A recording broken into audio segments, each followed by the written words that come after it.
नमस्कार दोस्तों।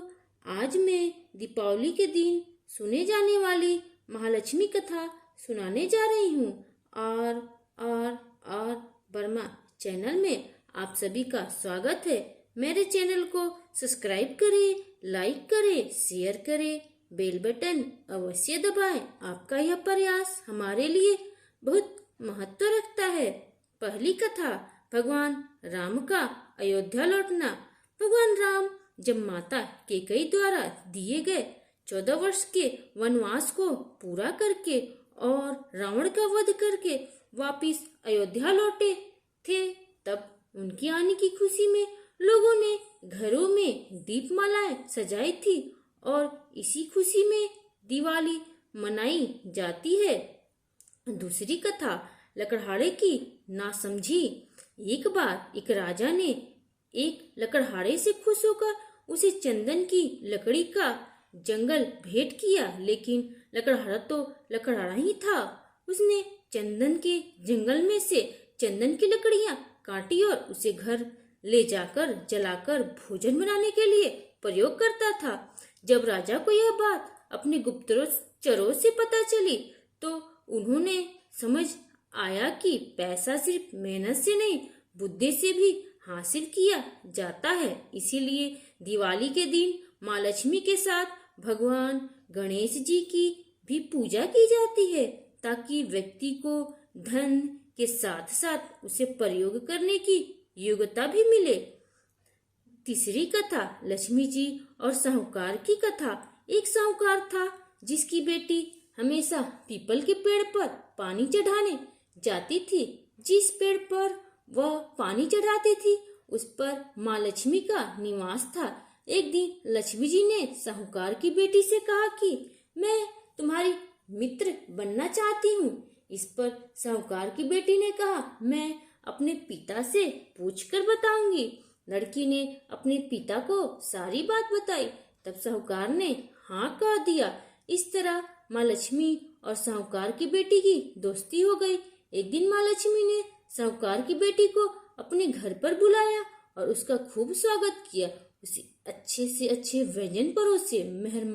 मेहमान बाजी के बाद जब साहूकार की बेटी जाने लगी तो लक्ष्मी ने कहा कि मुझे अपने घर कब बुलाओगी। साहूकार की बेटी ने माँ लक्ष्मी को अपने घर तो बुला लिया, लेकिन उसे डर था कि उसके घर की आर्थिक स्थिति ठीक नहीं है। वो कैसे माँ लक्ष्मी की मेहमान बाजी करेगी।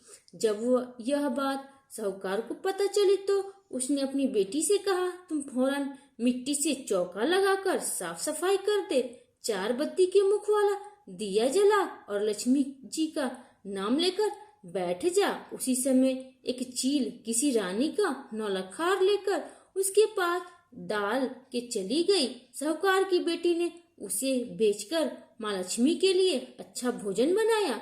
माँ लक्ष्मी भगवान गणेश जी के साथ साहूकार के घर पधारी। साहूकार और उसकी बेटी ने उसका खूब स्वागत किया।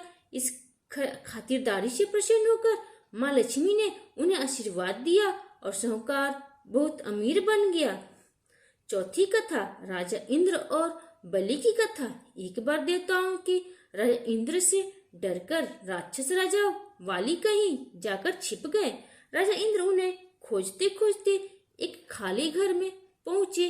वहां राजा बलि गधे के रूप में छुपे हुए थे। दोनों की आपस में बातचीत होने लगी।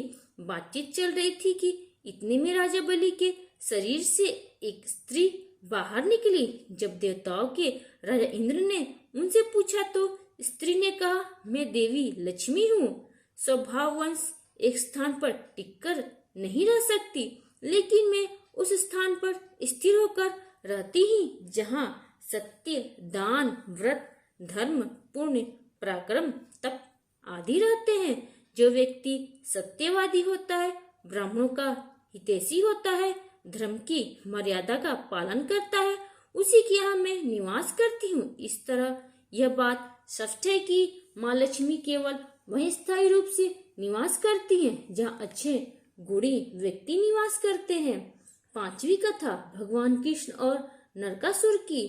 कृष्ण भक्तों के अनुसार इसी दिन भगवान श्री कृष्ण ने नरकासुर का वध किया था और इसी खुशी में भक्तों ने घरों में दीपक जलाए थे। इसीलिए दिवाली का त्योहार मनाया जाता है। छठी कथा समुद्र मंथन की। जब भगवान विष्णु ने नरसिंह रूप धारण कर हिरण्यकश्यप का वध किया था और उसी दिन समुद्र मंथन भी हुआ था। इस समुद्र मंथन से माँ लक्ष्मी और धन्वंतरी प्रकट हुए थे और इसी वजह से भी दिवाली का त्योहार मनाया जाता है। मनाने के कारण भले ही कुछ भी हो, लेकिन इतना निश्चित है कि हर कथा के पीछे दीपों का महत्व है। दिवाली का त्योहार अंधेरे से उजाले, अधर्म से धर्म, पाप से पुण्य का त्योहार है। दिवाली का त्योहार सब लोग मिलकर खुशी के साथ मनाते हैं।